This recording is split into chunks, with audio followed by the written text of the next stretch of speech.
presenta a Carrasco Viajes. En septiembre nos vamos a Estados Unidos con Chicago y Nueva York. Esto que vemos acá es Serbia. Y estamos llegando a lo que se conoce como las puertas de hierro. Se está cerrando la compuerta, se va llenando de agua la esclusa, va a ir subiendo el barco. Y se cayó un pedazo del hormigón de la esclusa.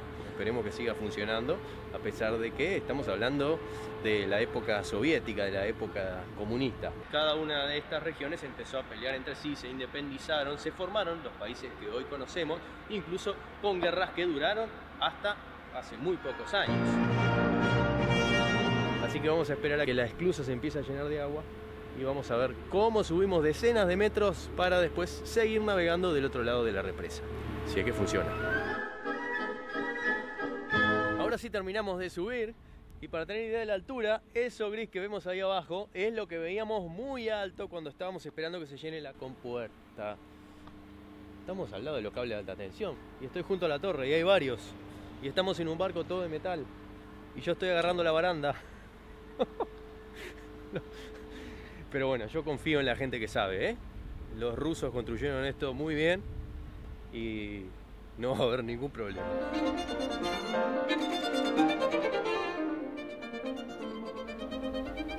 Ay, Dios mío.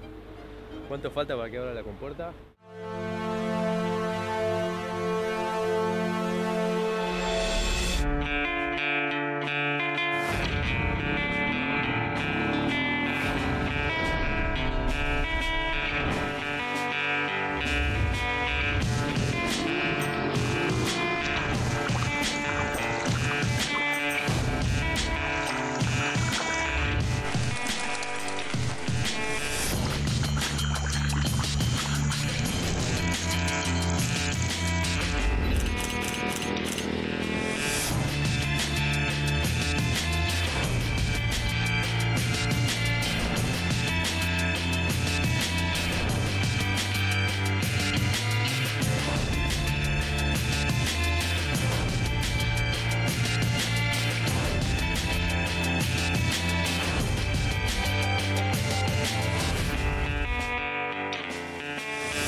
Vamos a conocer una historia de pueblos nómadas y sedentarios, campañas de ejércitos, feudos, imperios, invasiones, guerras y batallas a través de un río que recorre Europa durante 3.000 kilómetros hasta su desembocadura en el Mar Negro, cuna de grandes compositores como Mozart, Schubert, Liszt o Strauss.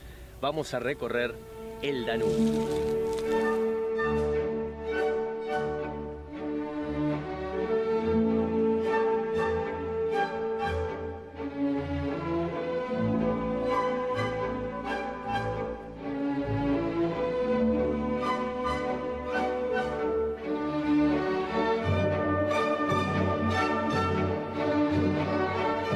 A lo largo de casi 3.000 kilómetros, el Danubio atraviesa Europa.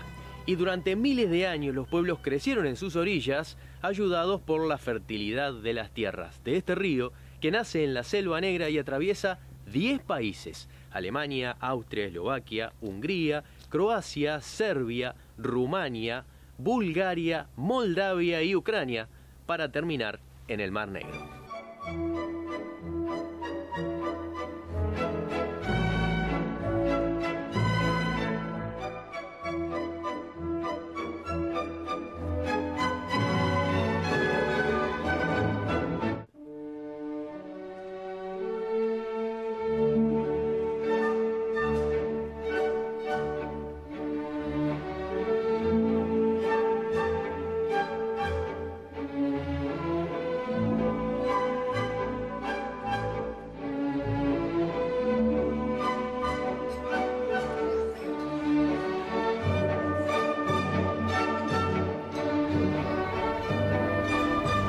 Yo no les digo que estoy arriba de un barco, nadie me cree, porque parece que estamos en el medio del campo. Sin embargo, estamos arriba de un barco, solo que a 5 o 10 centímetros del borde de un canal.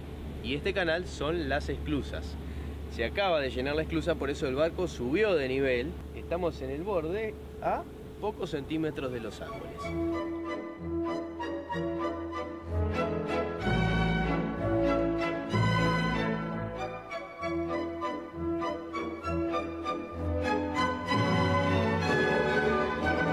Ahora este barco se va a empezar a mover, porque a medida que se llena esta esclusa, se nivela y el barco queda a la misma altura que el río más adelante. El río donde veníamos, del otro lado, tiene varios metros más abajo, porque ya llenaron el nivel y subieron el barco. Así que ahora vamos a alejarnos un poco de la costa a medida que salimos de la esclusa y volvemos al canal central de navegación.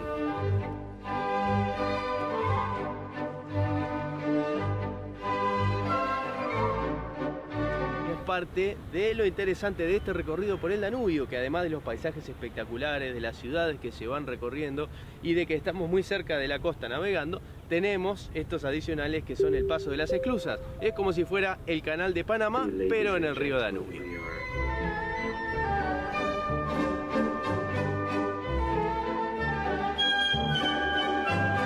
Este es el borde de la esclusa construida artificialmente. Así que a partir de ahora ya estamos de nuevo en el canal natural del Danubio.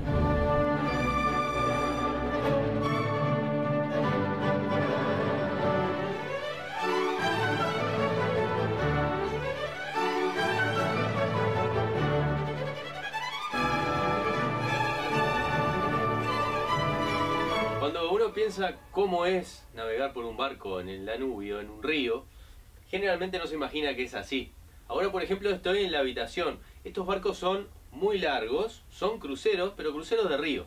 Podemos estar en el cuarto viendo el paisaje, que es espectacular porque a medida que vamos recorriendo atravesamos diferentes países y diferentes paisajes. En un barco grande esto generalmente no se da porque los barcos son muy altos, las distancias en el mar también son muy grandes y no tenemos la posibilidad de estar viendo a los pescadores a las orillas del río.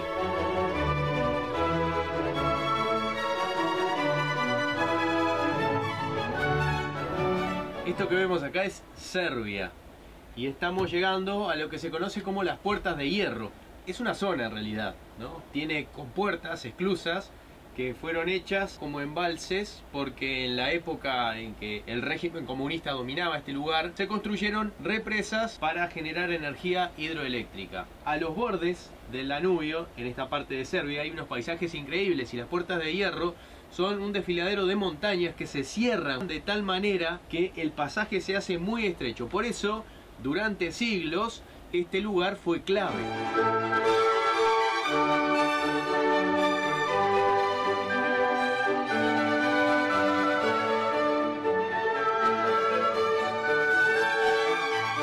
Acá se construyeron fortalezas y por aquí además tuvieron que pasar diferentes ejércitos, como por ejemplo cuando Roma, con su emperador Trajano, decidió invadir y tomar toda esta zona. Así que a medida que vamos a ir avanzando, vamos a ir descubriendo que el paisaje cambia, las montañas van creciendo, se van acercando hacia el Danubio y vamos a descubrir inscripciones en piedra enormes de la época del ejército de Trajano. Unos paisajes y una historia increíble. Vamos a empezar a disfrutar de nuestro pasaje por el Danubio a través de Serbia, llegando a las puertas de hierro.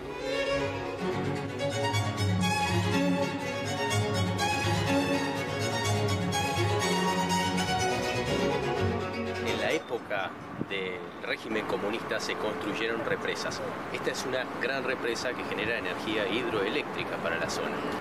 Estas puertas que vemos a los costados se van a cerrar. Luego el río va a quedar de este nivel, el nivel que tiene aguas abajo. De aquí se llega hasta el Mar Negro.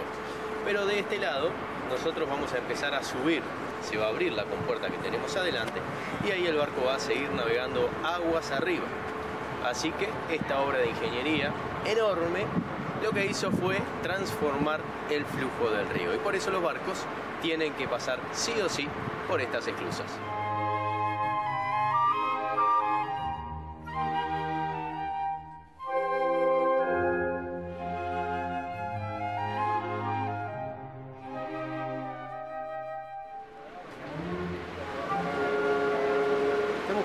a pocos centímetros de los muros de la represa y de las esclusas. Vean lo que es, si estiro la mano lo puedo tocar. Es increíble la precisión que hay que tener para maniobrar los barcos acá. Y lo que está por encima nuestro, eso que ven ahí arriba, son los cables de alta tensión de la energía generada por la fuerza del agua.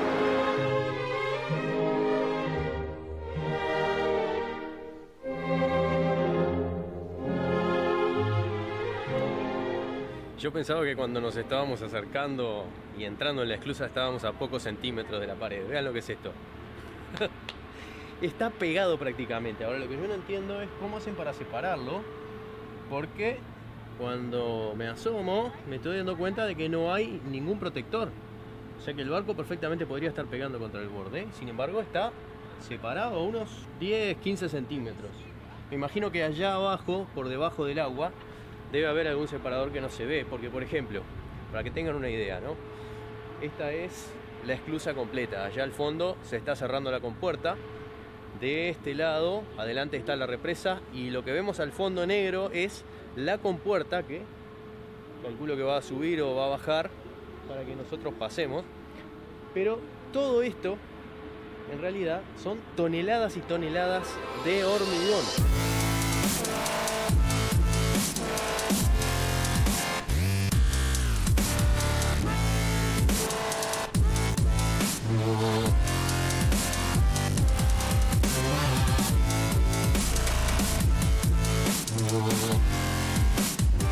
Tiene este sistema que son unos rieles. Más abajo podemos ver cómo se encajan esos rieles, una parte muy grande de metal. Calculo que eso es lo que va sosteniendo al barco por debajo del agua, y a medida que se va llenando la compuerta, se va llenando de agua la esclusa, va a ir subiendo el barco. Pero es impresionante. Vean esto, ¿no? Está un poco deteriorado, ojalá que funcione. Lo que estamos viendo acá son los hierros. Se cayó un pedazo del hormigón de la esclusa y estamos viendo los hierros que están por adentro del hormigón. Vean lo que es el grosor de cada uno de estos, y debe tener unos 2 centímetros de espesor. Estos son parte de los hierros de la estructura que, bueno, esperemos que siga funcionando, a pesar de que estamos hablando de la época soviética, de la época comunista. Pero está muy bien construido, porque a pesar de que se le cayó algún pedazo, todavía funciona. Así que vamos a esperar a que terminen de cerrar la compuerta, de que la esclusa se empiece a llenar de agua, y vamos a ver cómo subimos decenas de metros para después seguir navegando del otro lado de la represa. Si es que funciona.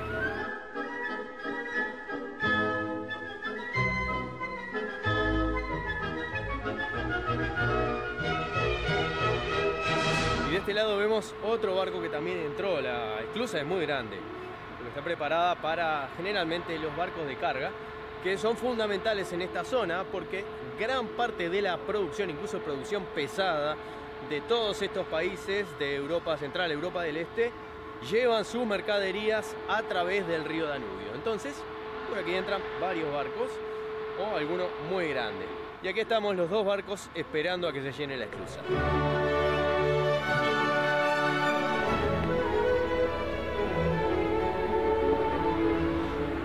Esperamos que se cierre la compuerta, que está demorando un poco, podemos divertirnos un rato.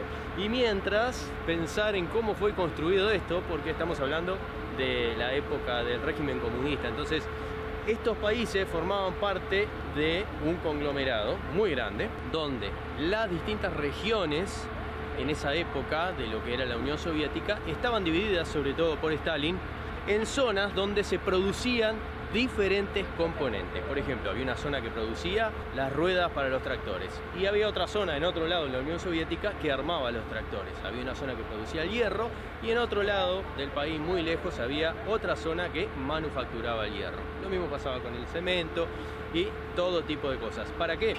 Para que ninguna de estas regiones fuera independiente. Si yo produzco ruedas pero no tengo tractores, no tengo la capacidad de trabajar la tierra. Así pensaba Stalin, y así se mantuvo durante toda la existencia de la Unión Soviética y el régimen comunista. Al salir del comunismo y pasar a una economía diferente, lo que pasó fue que cada una de estas regiones no tenía la capacidad individual para crecer, porque todas dependían de un gobierno central. Y entonces cada una de estas regiones empezó a pelear entre sí, se independizaron, se formaron los países que hoy conocemos, incluso con guerras que duraron hasta hace muy pocos años.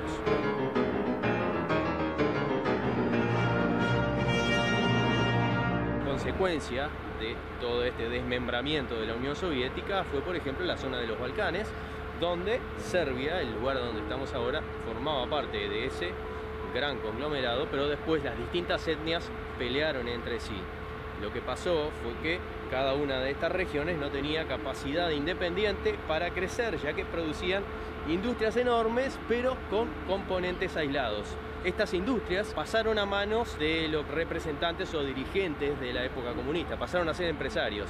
Y básicamente lo que hicieron fue vender por pedazos la industria, hacerse millonarios y dejar a miles, millones de trabajadores desempleados. Así se creó esto. Hoy, con un régimen de diferentes países a lo largo del río, sería muy difícil, si no impensado, que todos se pusieran de acuerdo para que le cortaran una parte del flujo de agua y del flujo comercial para crear una represa que beneficiaría solamente a un país en este caso. Así que no estamos solamente esperando que se llene una esclusa, estamos formando parte del legado del antiguo régimen comunista.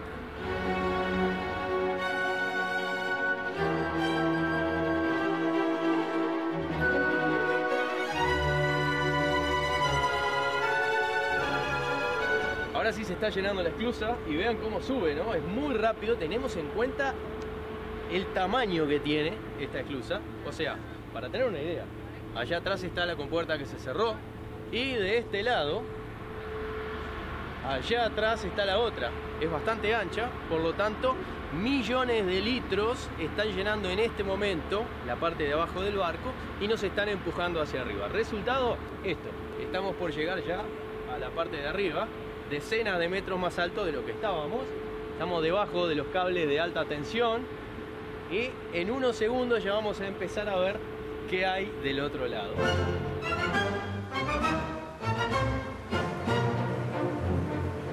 Ahora vamos a ver que de este lado empieza a aparecer el río, pero no se puede navegar porque aquello que vemos ahí en realidad es la represa que corta todo el cauce del río. La verdad que es una obra de ingeniería impresionante, teniendo en cuenta también los años que hace que está construido. Estamos en una zona además donde hace muy pocos años, 20 y algo de años atrás, muy poco tiempo, estuvo en guerra y fue bombardeado. Estamos hablando de Bosnia, de Croacia, de lo que era la ex Yugoslavia, que además primero perteneció a la Unión Soviética. Así que a pesar del paso de los gobiernos, del tiempo y de los bombardeos, se mantuvo esta represa y se mantuvo este sistema de esclusas que funcionan por suerte muy bien hasta hoy.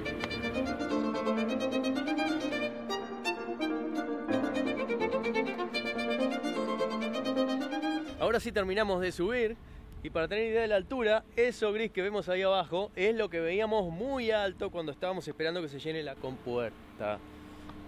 Estamos al lado de los cables de alta tensión, me estoy dando cuenta que subimos tantos metros que quedamos pegados. Miren esto. Esto es un cable de alta tensión que está a...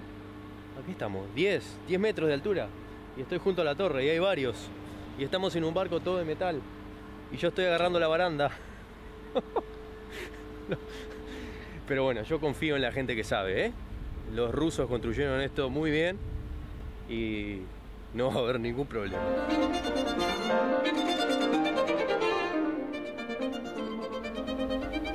Ay, Dios mío. ¿Cuánto falta para que abra la compuerta?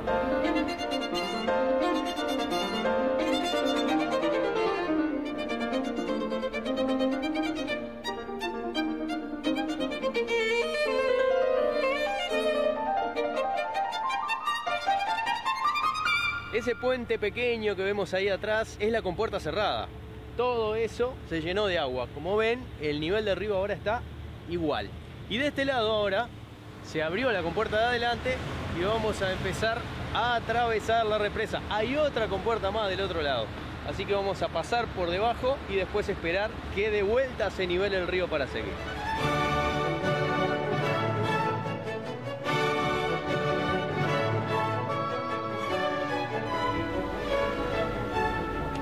Lo que más me gusta es que estamos dejando atrás las torres de alta tensión teniendo en cuenta que estamos en un barco todo de metal.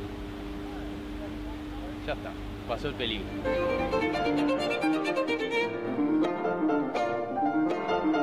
Ya vamos a pasar casi a la altura del barco. Vean la distancia que va a quedar entre la represa, la viga de arriba y la parte de arriba del barco, o sea, nosotros. Capaz que agachándonos un poquito ayudamos a que pase mejor.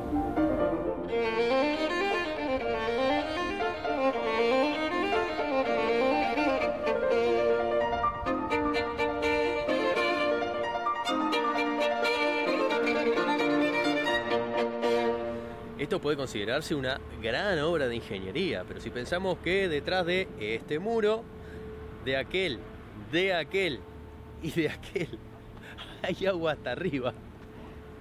Agua que en parte filtra, naturalmente, por supuesto, porque en una obra tan grande no se puede considerar que no haya alguna pequeña pérdida, ¿no? Es normal. Pero bueno, estar dentro de un pozo con agua que hace fuerza y millones de toneladas están empujando esta pared de cemento no me hace mucha gracia. Así que vamos a seguir confiando en la ingeniería rusa y esperar que esto se llene para seguir navegando por el Danubio.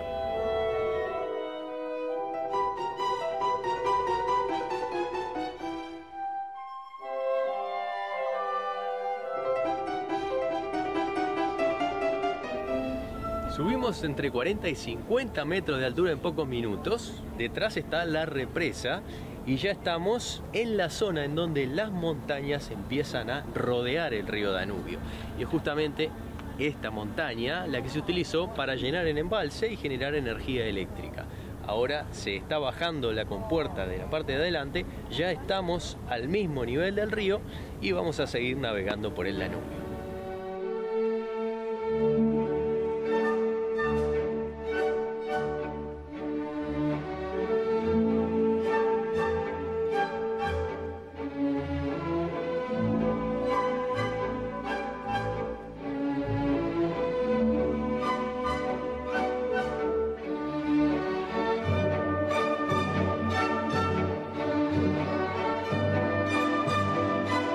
Lo que vemos del lado de Rumania es una iglesia, una hermosa iglesia perteneciente a ortodoxos rumanos.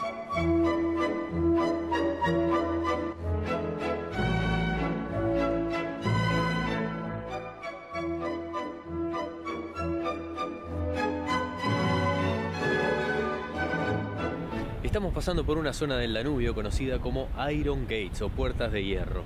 Es un lugar en donde las montañas se vuelven tan estrechas y el curso del río tan angosto que hay solo 58 metros de ancho.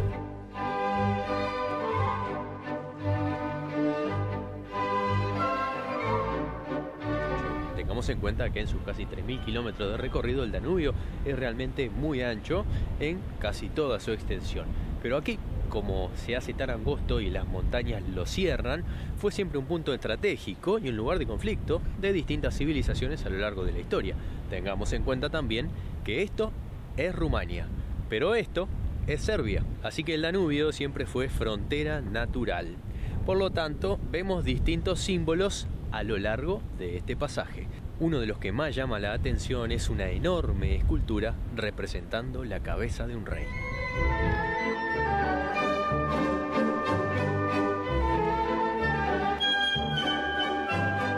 Y estamos pasando realmente muy cerca de las montañas, lo que nos da una idea de la profundidad que tiene que tener el Danubio en este lugar. Vean dónde está de este lado, que es Serbia, y vean dónde está muy cerca del otro lado, que es Rumania.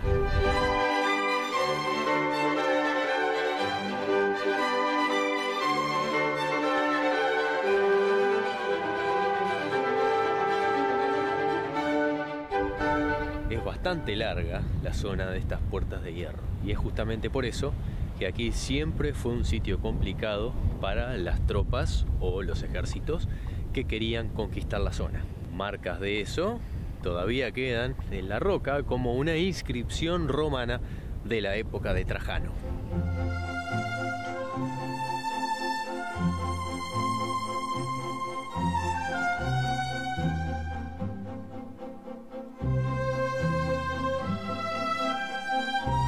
Cuando Trajano, el emperador romano, decidió enviar sus tropas para conquistar esta zona, se encontró con un territorio muy complicado. Montañas que dificultaban el paso de las tropas, pero además pueblos que eran muy aguerridos y no tenían ganas de que los romanos les sacaran su tierra.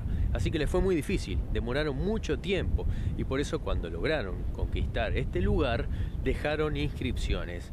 Una de esas inscripciones se ve todavía al borde del Danubio y está en esta montaña.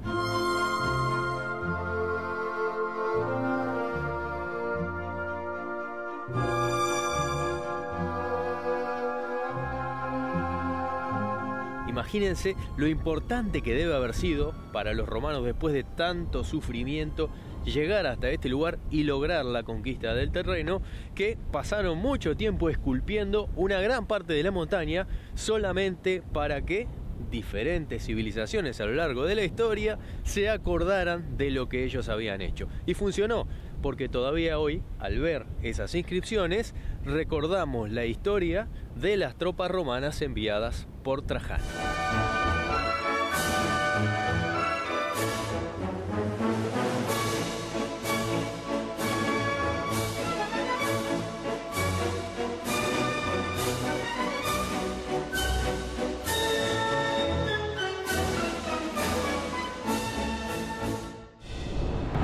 En septiembre podés viajar con nosotros. Nos vamos a Estados Unidos recorriendo Chicago, Indianápolis, Memphis, Nueva Orleans en la ruta de la música con entrada a espectáculos para terminar unos días en la impresionante Nueva York.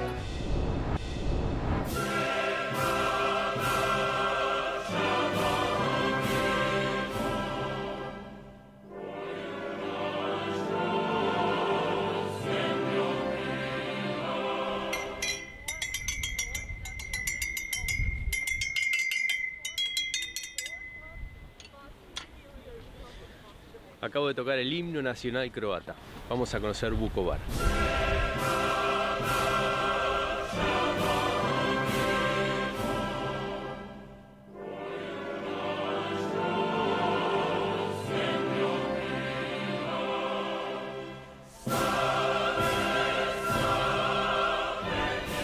Este es el río Vuka, al fondo está el Danubio, y en esta confluencia está la ciudad de Vukovar. Esta ciudad pertenecía a la ex Yugoslavia, hoy es parte de Croacia y lamentablemente célebre porque durante las guerras civiles en 1991 fue atacada y bombardeada por tropas serbias.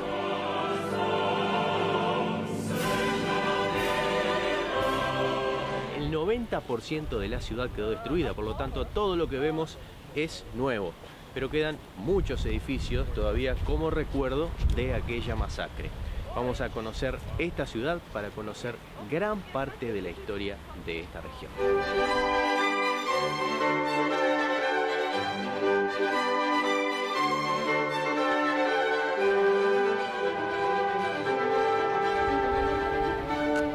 Vukovar fue sitiado por las fuerzas serbias en 1991. Los croatas que vivían acá resistieron 3 meses, pero el ejército serbio era mucho más grande. El resultado fue prácticamente la destrucción de todo el pueblo. La torre que vemos al fondo era la torre de agua de la ciudad, que fue, como vemos, casi destruida. Pero decidió la gente de este sitio dejarla como un símbolo de la resistencia, ya que aquí murieron miles de personas defendiendo la ciudad. Entonces, cuando este lugar volvió a pertenecer a Croacia, esta torre se convirtió no solamente en un símbolo de resistencia, sino también en un ícono que se representa en casi absolutamente todas las impresiones que se tienen de Vukovar. Se mantiene gracias a que la gente la va restaurando, pero sin embargo van dejando los agujeros que dejaron las balas y la artillería serbia para recordar un pasado que no debería volver a repetirse.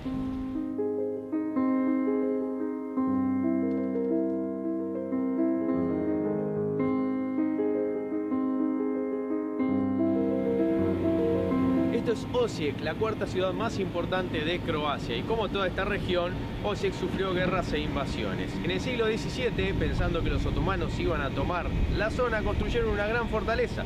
Los otomanos nunca volvieron, pero la fortaleza todavía se sigue manteniendo hasta ahora.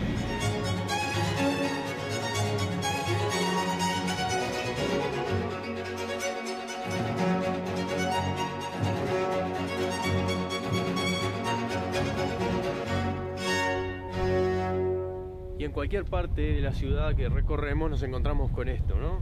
Lo que vemos acá son las huellas de la metralla, de los bombardeos. La mayoría de las casas que no fueron restauradas todavía tienen estos agujeros de bala o de metralla. Muchas partes de la ciudad, vean lo que es, ¿no?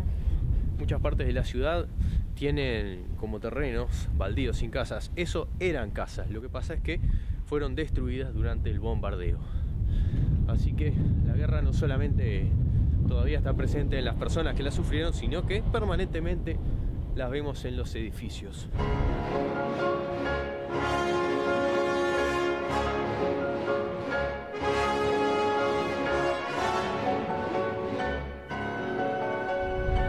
Muchos de estos edificios no fueron reconstruidos, la gente se fue a vivir a otro lugar y la mayoría no va a volver.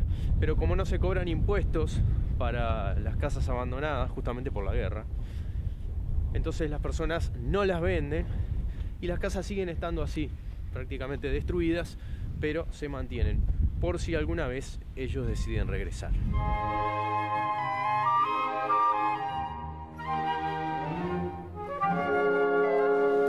En esta región conviven cristianos, católicos, romanos, ortodoxos y musulmanes. La religión debería ser un lugar de paz. Sin embargo, lamentablemente, la religión es una de las principales causas por las que durante miles de años esta zona estuvo en guerra, incluso hasta hace muy poco tiempo.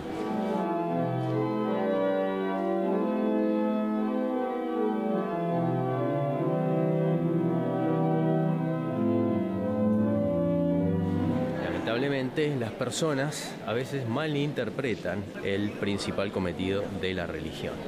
Y estando dentro de estas iglesias, que se salvaron de los bombardeos y algunas fueron reconstruidas, uno puede encontrar algo de paz. Paz que por fuera todavía no se logra, ya que la gente que vive en esta zona todavía está muy marcada por la guerra.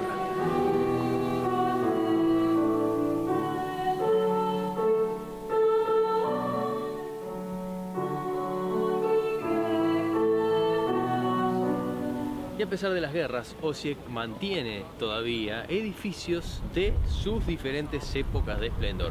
Lo que vemos al fondo era la zona militar, los cuarteles, cuando este lugar pertenecía al Imperio Austrohúngaro. Para tener una referencia, el Imperio Austrohúngaro, antes de la Primera Guerra Mundial, era un imperio muy grande que durante la Primera Guerra perdió gran parte de su territorio. Se desmembró y de ese imperio se formaron muchos países que todavía siguen hasta hoy. Este edificio es un reflejo del esplendor del Imperio Austrohúngaro, la recesión económica y el resurgimiento del nacionalismo que llevó a Hitler a estar en el poder, y luego eso generó la Segunda Guerra Mundial.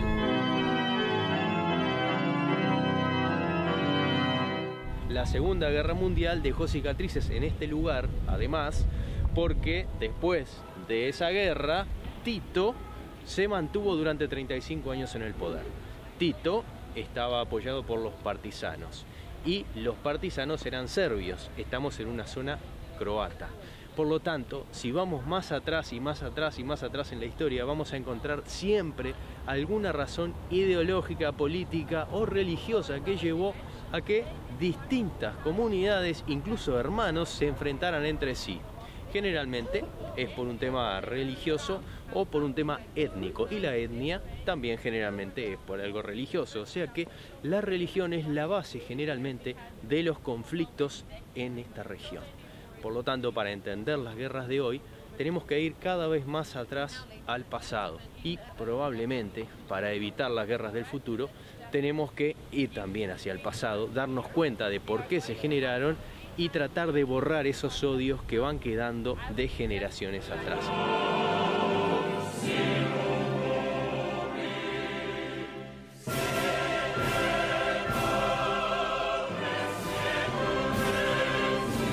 Probablemente para evitar guerras en el futuro también tengamos que ir hacia el pasado, recordar los antiguos conflictos y darnos cuenta de por qué sucedieron. También seguramente haya que dejar de lado los rencores, aunque eso lamentablemente en esta zona parece muy difícil de solucionar, porque todavía los conflictos internos siguen estando a flor de piel. Mientras tanto, estos edificios nos van recordando las épocas de esplendor que fueron quedando antes de las guerras.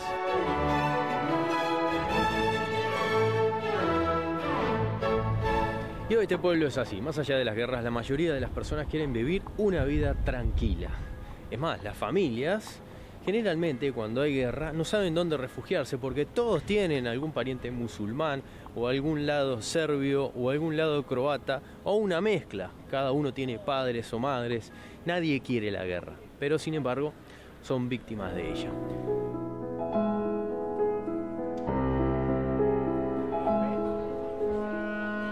Hoy, por suerte, la guerra ya pasó, así que vamos a ver cómo se vive hoy. Por ejemplo, estamos en una zona donde, bueno, hay mucha juventud, hay universidades, ahora están estudiando. Pero en este lugar hay muchas tabernas, algunas bastante representativas, así que vamos a entrar a una para ver cómo es hoy la vida en este lugar.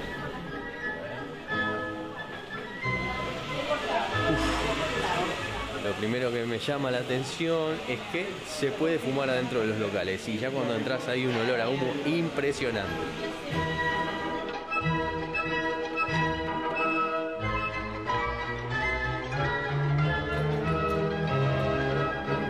Bueno, este podría ser un bar como cualquier otro, pero eso es lo que llama la atención. Y la gente fuma mucho en general, en todos estos países vemos gente fumando por todos lados. Y bueno, por lo que vemos no está regulado tampoco dentro del local. Las chicas que están atrás mío están fumando. Pero calculo que en estos lugares donde hay tanto conflicto que resolver, el tema del cigarrillo no debe ser algo tan importante. Así que bueno, hay que adaptarse, hay que pasar el menor tiempo posible adentro de un bar y entrar a conocer, pero después seguir recorriendo, sobre todo lo que no estamos acostumbrados ya tanto al humo en los locales cerrados. Vamos a pedir algo para tomar porque hace mucho frío y después seguimos recorriendo la ciudad.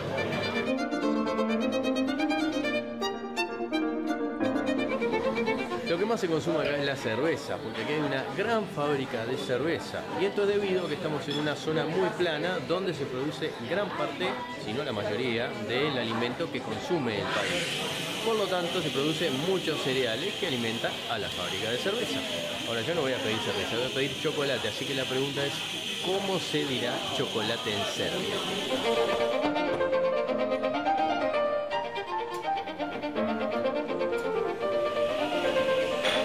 Pedí chocolate en serbio acá y no sé lo que me puede llegar a pasar. Tengo un entrevero bárbaro, pero en realidad acá hay que pedir chocolate en croata. En realidad el croata y el serbio es básicamente el mismo idioma, ellos se entienden perfectamente, solo que con el tema de los conflictos, bueno, decidieron separarlo al punto de que cuando se reúnen los gobernantes de uno y otro país, cada uno lleva su propio traductor. Estamos hablando de que es un idioma que podría compararse, por ejemplo, entre un inglés y un norteamericano hablando. Se entenderían absolutamente perfecto, o sea, algún modismo, alguna entonación hay de diferencia. Ese es el grado de entendimiento entre croatas y serbios. Hablan el mismo idioma y sin embargo los nacionalismos hacen que intenten separarlo. Así que probablemente si pido chocolate en croata o en serbio, entiendan lo que estoy diciendo.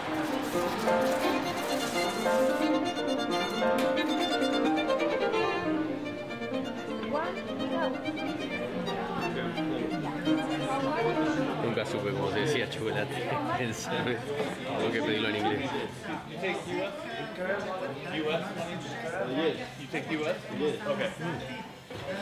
Buenísimo.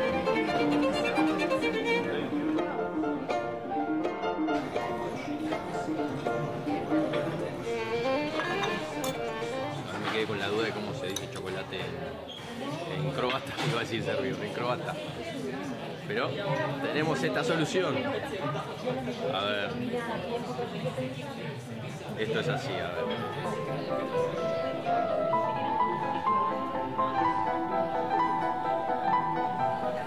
No era tan difícil. Chocolate en croata se dice chocolada. Ahora vamos a ver cómo se dice en serbio.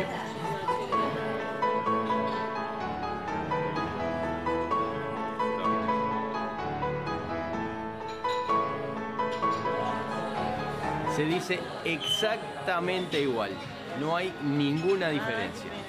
Chocolada.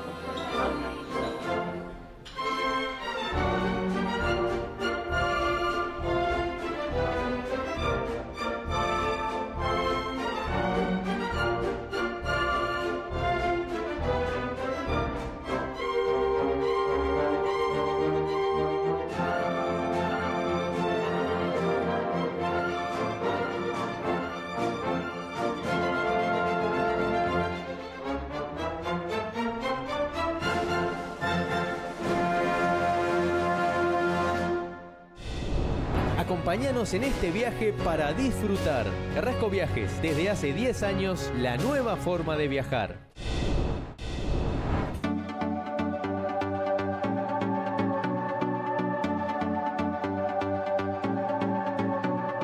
Quiero que vean esto porque es increíble. Esta es la avenida principal de San Petersburgo. Tiene varios carriles, no sé qué ancho tiene. Es muy ancha. A las 12 de la noche la cerraron totalmente. En exactamente 5 minutos la vallaron, así como lo ven. Bajaban los camiones, los obreros ponían las vallas sobre estas plataformas y en 10 minutos quedaron 10 cuadras de esta avenida vallada. Bajaron las máquinas, varios tractores, máquinas que levantaron el asfalto. Detrás vienen aquellas que le ponen asfalto nuevo, mientras los camiones y los tractores y las grúas van cargando y descargando material y los obreros van trabajando. Resultado, eso fue a las 12 de la noche. En este momento son las 4 de la mañana, está aclarando porque en esta latitud tan al norte oscurece tarde y aclara temprano. Pero son las 4 de la mañana, van 4 horas y ya hicieron la mitad del trabajo. A las 6 de la mañana tienen que quedar pronto y lo van a terminar, o sea que van a haber hecho 10 cuadras de asfalto, levantando el existente, poniendo el nuevo con vallado, armado y desarmado en exactamente 6 horas. ¿Cuánto tiempo lleva en Uruguay hacer 50 metros de calle? ¿Cuántos días? ¿Cuántas semanas? Acá tenemos un ejemplo de que se puede hacer un poquito más rápido.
Presentó Carrasco Viajes. En septiembre nos vamos a Estados Unidos con Chicago y Nueva York.